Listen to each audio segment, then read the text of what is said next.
Welcome back my dear students of class 12। आइए आपकी book flamingo की एक और चैप्टर के समरी को देखें। इस चैप्टर को शॉर्ट में इन नटशेल समझने की कोशिश करें। इस चैप्टर का टाइटल है the poet and pancakes poet and pancakes, यानी कि टाइटल से ही क्लियर हो जा रहा है कि ये पोएट्स और पैनकेक्स, इन दो के बारे में बहुत ही डिटेल से बताया जा रहा है। एक्चुअली ये चैप्टर हमें एक ग्लिम्स देता है। It gives a glimpse of the functioning और the operation of an studio, actually a film studio.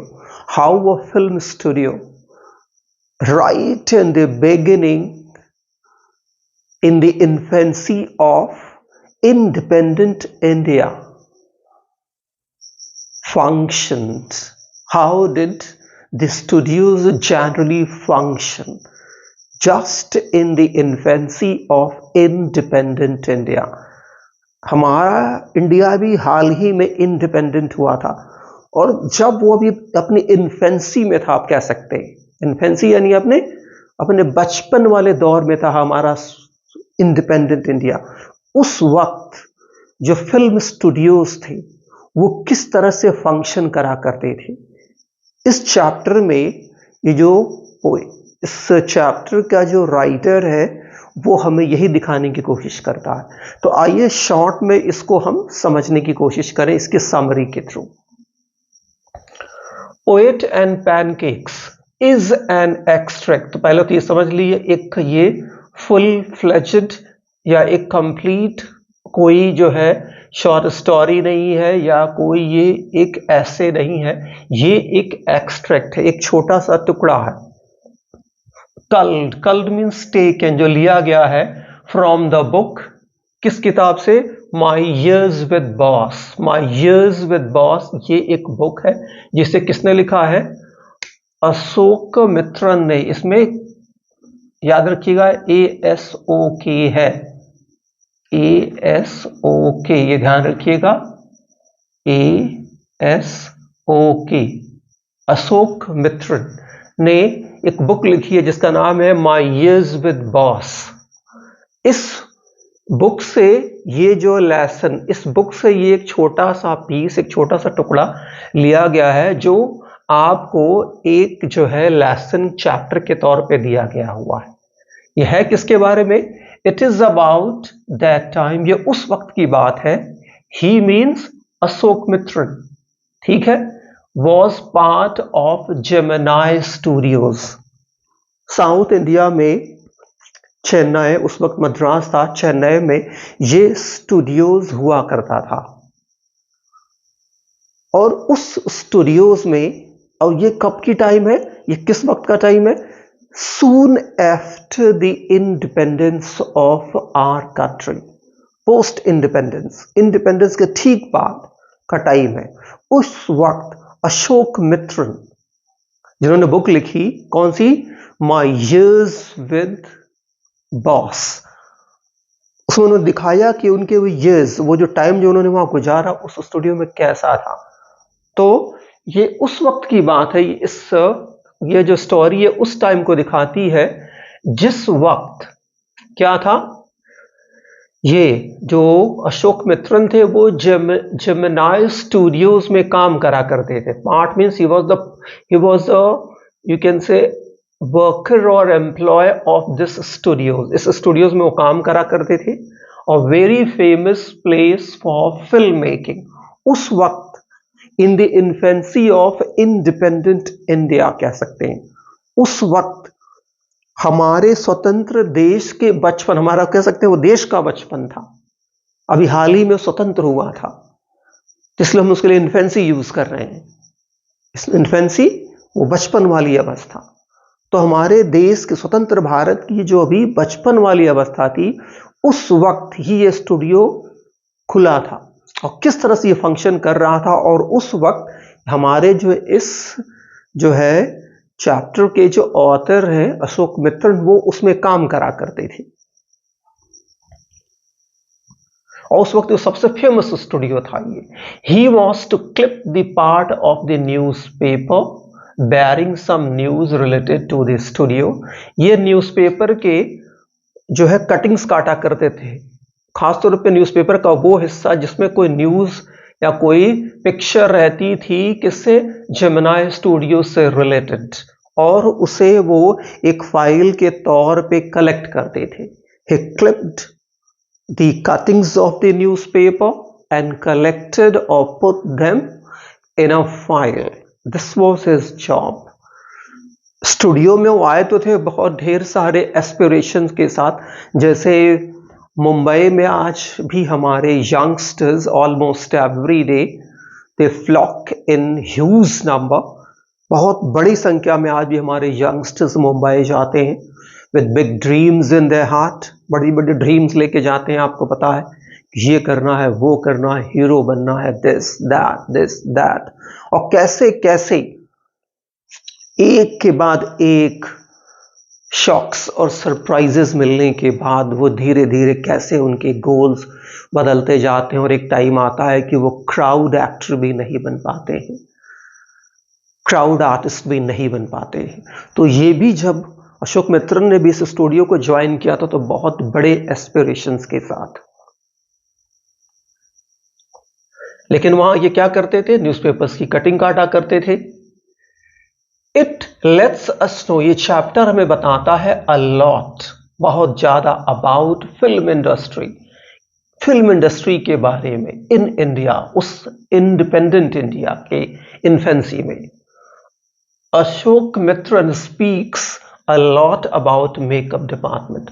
और ये खास तौर पे ये ध्यान रखिएगा, ये खास तौर पे बड़ी ही आयरॉनिकल कह सकते हैं, आयरॉनिकल व्यंग करते हुए ये खास तौर से मेकअप डिपार्टमेंट जो था जेमिनी स्टूडियोज का, उसकी फंक्शनिंग कैसी थी.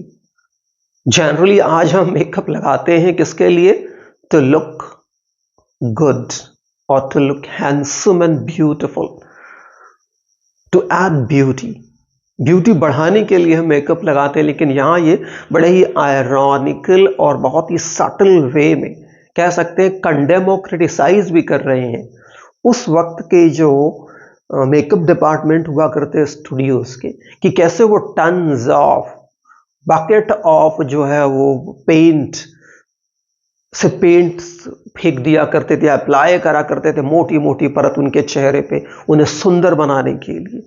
बट उन्हें सुंदर बनाने की जगह उन्हें भयानक डरावना बना देते थे, ये दिखाने की कोशिश कर रहे हैं. तो इनडायरेक्टली वो कंडेम भी कर रहे हैं, व्यंग भी कर रहे हैं, अटैक भी कर रहे हैं. तो खासतौर पे वो मेकअप डिपार्टमेंट में बात कर रहे हैं, मेकअप डिपार्टमेंट की, जेमिनी स्टूडियो की. And makes fun of the looks, और मजाक भी उड़ा रहे हैं किसका, उनके लुक्स का, कि वो कैसे दिखते थे, ऑफ द एक्टर्स, वो जो एक्टर्स जिनके ऊपर टन्स ऑफ मेकअप अप्लाई किया जाता था, लगाया जाता था, कि अच्छा दिखने वाले वो कितने भयानक दिखा करते थे. वी कम टू नो, हम ये भी हमें पता चलता है पढ़ के, that pancake was the name of makeup brand used by the studios. तो जब हम चैप्टर पढ़ना शुरू करते तो हमें लगता है पैनकेक कोई केक होगा, कोई वैरायटी ऑफ केक होगा, या कोई स्पेशल केक है, या कोई ब्रांड ऑफ केक होगा. लेकिन पढ़ने पे पता चलता है कि ये कोई केक नहीं, कोई डिबल नहीं था. It was actually the name of a makeup brand. ये एक मेकअप ब्रांड था, जैसे आज हमारे पास लैक्मे है और दूसरे ढेर सारे ब्रांड्स हैं, लॉरियल का, और बहुत सारे ब्रांड्स हैं हमारे पास जो हमें मेकअप की चीजें प्रोवाइड करते हैं. तो हम लोग को लगता है कि जैसे जब हम पढ़ते हैं पहली बार तो लगता है कि पैनकेक कोई ब्रांड होगा केक का, या कोई टाइप ऑफ केक होगा, कोई स्पेशल केक होगा. लेकिन यहाँ पढ़ने पे पता चलता नहीं, ये एक ब्रांड नेम था किसका, एक मेकअप का, जो जेमिनी स्टूडियो लेता था, मंगवाता था, यूज करता था अपने आर्टिस्ट, अपने प्लेयर्स, अपने एक्टर्स को, उनको मेकअप करने के लिए. He speaks of office boy whose job was to make the actors ugly. वो खास तौर पे ऑफिस बॉय की बात कर रहा जिसका काम क्या होता था, सिर्फ और सिर्फ एक्टर्स को अगली बनाना, by slapping tons of makeup, उनके ऊपर हजारों टन या टनों टन जो है उनके ऊपर मेकअप लगा करके, उन्हें मेकअप लगा करके। तो जनरली मेकअप देखिए कैसे वो कंडेम कर रहे हैं, व्यंग कर रहे हैं कि उसका भाई मेकअप मैन का काम क्या होता है, सुंदर बनाना। ये तो अगली बनाता था, क्या करके, उस मेकअप ब्रांड ये पैनकेक का इस्तेमाल करके। फिर later he tells us that he join the studios to be actor. फिर वो बताते हैं कि वो बेचारे क्या करने आए यहाँ पर, वो एक्टर बनने आए। फिर बेचारे वो नहीं बने तो कहीं स्क्रीन राइटर हो जाए, वो नहीं हुए तो डायरेक्टर एंड लिरिसिस्ट। कैसे वो गोल उनका भी शिफ्ट होता रहा कि चलो भी एक्टर नहीं बन पा रहे हैं तो स्क्रीन राइटर बन जा रहे हैं, स्क्रीन राइटर नहीं बन पा रहे हैं तो डायरेक्टर बन जाए, नहीं हो रहा तो चलो लिरिसिस्ट भी बन जाए। Why? Because he had a poet in him. उनके अंदर एक कवि था, कविताओं का गुण था इनके अंदर।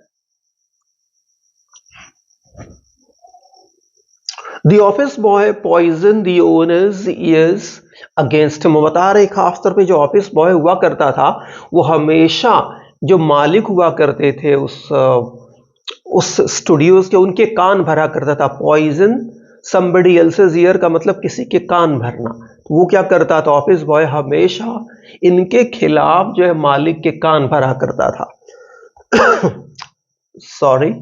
He thinks that Subbu from the story department was a must for film making। अभी एक आदमी की बात कर रहे हैं जो सुबु, एक और उसमें उस स्टूडियोज का एक पार्ट था, और वो किस डिपार्टमेंट का था, story department, story making. Just hang on.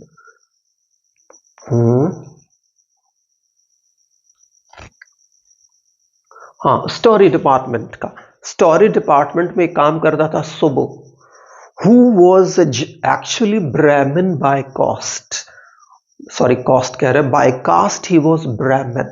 वो by caste ब्राह्मण था और इसलिए लगता था उनको that he had upper hand, he was stronger contender in comparison with Ashok Mitra। तो इनडायरेक्टली आप कह सकते हैं कि ये जो हाई क्लास और लो क्लास वाली जो फीलिंग ऑफ सुपेरियोरिटी कॉम्प्लेक्स और इन्फीरियोरिटी कॉम्प्लेक्स, और एक तरह का जो हल्का फुल्का आप कह सकते हैं इनडायरेक्ट जो डिस्क्रिमिनेशन था हमारे कंट्री में या उस स्टूडियो में, उसको भी अशोक मित्रन दिखा रहे हैं कि ये क्या नहीं थे, he did not belong to higher class of the society, society के हायर क्लास से नहीं थे। शायद इस कारण इनकी जो पोजीशन थी या इनका जो, हाँ, इनकी पोजीशन थी उस स्टूडियोज में शायद उतनी स्ट्रांग नहीं थी जितनी सुबु की थी। और उसका पहला कारण बता रहे वो ब्राह्मण था, लेकिन आगे बता रहे he was a must for a film industry, he was a true just film making material. Film बनाने के लिए जिस तरह के मटीरियल की चीज की जरूरत होती है उसके लिए बहुत ही वो एप्ट भी था। बता रहे इसके बारे में, सुबु के बारे में।